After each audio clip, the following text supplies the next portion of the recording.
This episode of Soldier Knows Best is brought to you by Audible. Hey, what's up guys, Soldier Knows Best here. This is my review of the Chromebook Pixel. This is a laptop running Chrome OS. This is meant for the cloud, so I'm going to try to see by the time we end this video who this laptop is going to be for. And of course, I'm going to talk about the design, the hardware, the specs, the software, the performance, and we're going to see everything about this laptop right now, so it's going to start the review. Now this Chromebook has a very simple, basic, plain look to it, and I like it. That's not a bad thing at all. It is machined out of anodized aluminum, so it has this nice look to it. And with its rounded edges and no visible screws, this laptop should be able to appeal to a lot of people for its looks. Now on the lid itself, you do have this light strip that glows and changes colors, and when you do put the computer to sleep or when you do lift the lid up to wake it up, it'll go ahead and make kind of the Google Chrome logo colors there, which I think is a nice added touch. It's not really functional, but it does look cool. As we make our way around the device, on the left hand side you will find a 3.5mm headphone jack. To the left of that you'll find two USB 2.0 ports, but for a laptop for this price point it should be coming with USB 3.0 ports. To the left of that you'll find a mini display port to help connect this thing to external monitors, and also to the left of that you will find the AC adapter port. And then on the right hand side you will find the SD card slot, and that is all of our ports. One thing you will notice while looking at this computer is that it doesn't have any visible vents at all. It has active cooling, but it's not really doing a good job at that. When I am watching video online, on the bottom, the left-hand side does get warm, and I had a friend that was using this and they were like, this is extremely hot for them. So it kind of gets kind of hot, just like the older generation MacBook Pros did. It doesn't bother me too much, but it is one thing to note.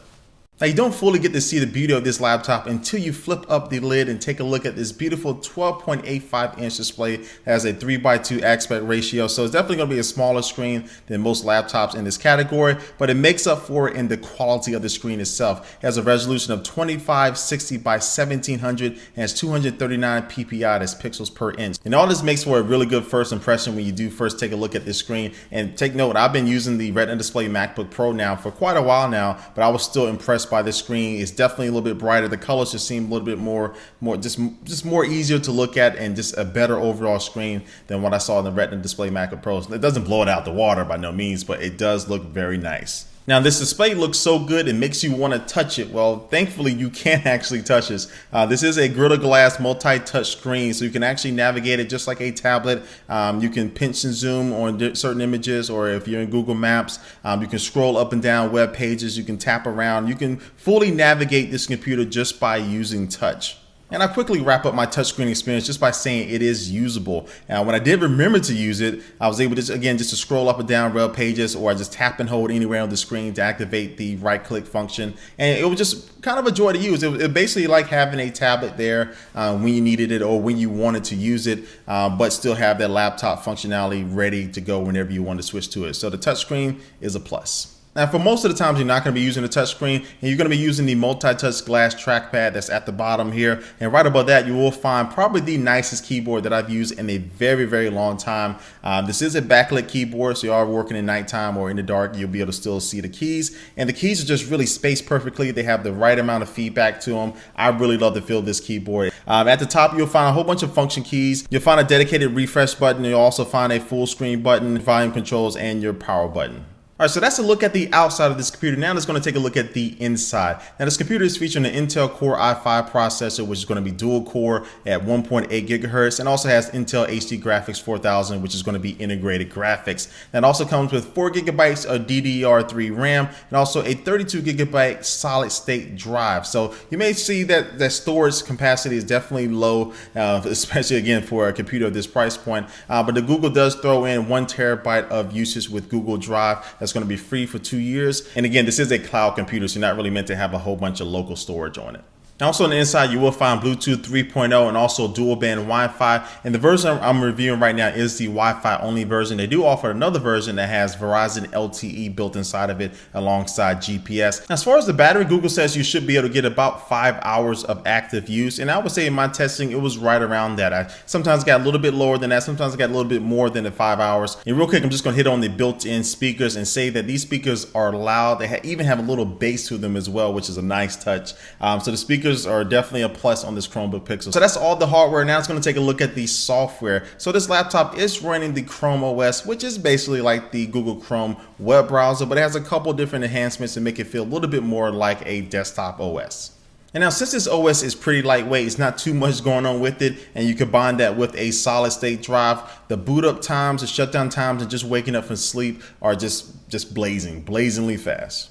Now, once you're in the OS, you'll find at the bottom, everything is pretty simple. On the left-hand side, you have all the different icons. You have the Chrome icon, Gmail icon, and different things that you want to put down here for Google Drive, the YouTube, or just have this button dedicated to show you all of your different applications. And then on the right-hand side, you'll find the settings and controls and things like that to control the Bluetooth, the volume controls, to get in there and see how much battery time you have left to put the computer to sleep, and so on. Now again, this OS is touch compatible, so you can rearrange the icons on the bottom left hand side if you wanted to, and also too, you can hide the bar there at the bottom just by swiping up, and then if you want to show it again, just swipe up again. And you can also tap on this resize button when you do have a window open, and either move a window to the left or to the right hand side, or you can minimize it down to the bottom.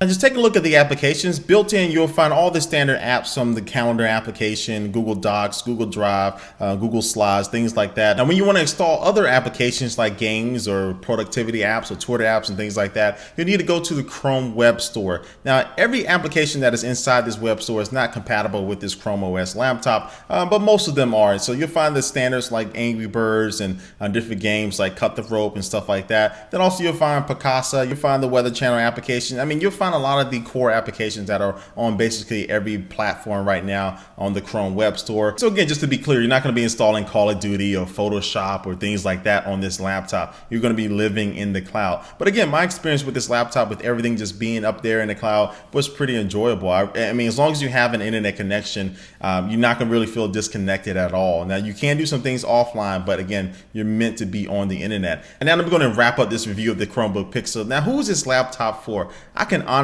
say that this is probably for most of you guys out there. Let me go ahead and explain what I mean by that. I think this laptop is going to be the perfect couch or just really home laptop if you're just going to be chilling in your bed, chilling at home. You want to do some web browsing, some surfing and things like that, and you kind of want just a little bit more, flexibility than a tablet. This computer is actually going to replace my MacBook Pro Retina in that particular category. Now, as far as productivity or getting things done, as far as video editing, photo editing, gaming, and doing really anything extensive with your computer, this is definitely not going to be it. I mean, this computer is definitely underpowered for its price range, but the reason it's underpowered is because it's not meant to be doing anything more than what it is, and that is going to be connecting you to the web, allowing you to access most of your information and do some web browsing and things like that. But for the most part, really provide a very nice, clean experience with the web. Now, with all that being said, $1,300 is too much for this laptop. I do love this laptop. I love the hardware, I love the software, but $1,300 is too much. Maybe around 800, 900 bucks will probably be in a sweet spot for now.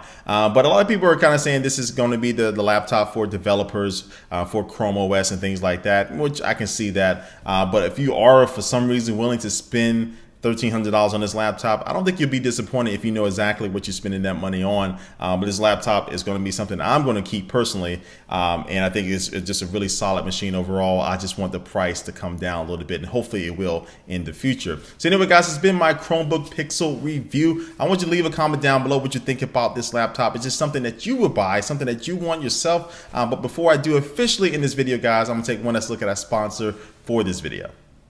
Today's sponsor is Audible. Audible.com has thousands and thousands and thousands of books to choose from, and they're just not regular books. These are audiobooks that you can put on your cell phone, put in your MP3 player, put it in your car and listen to while you're driving to work, or listen to while you're working out if you want to go for a run. And they also just released a new iPad application that you can download right now and choose your favorite book and listen to it on your tablet. And one of the books I'm reading right now is called Digital Wars. It's a book talking about the battle between Google and Apple and Microsoft, and really just the battle for the internet and things like that. So you can start listening to this audiobook or really any book in their audiobook library if you go to audible.com/soldier right now, and you'll get a free audiobook. Again, that's audible.com/soldier. All right, again, thanks for watching this video. All the links down below to this laptop and all my social networks, my Twitter, Instagram, and Facebook are down below. Make sure you check those out. And thanks for watching, guys, and I will catch you later. Peace.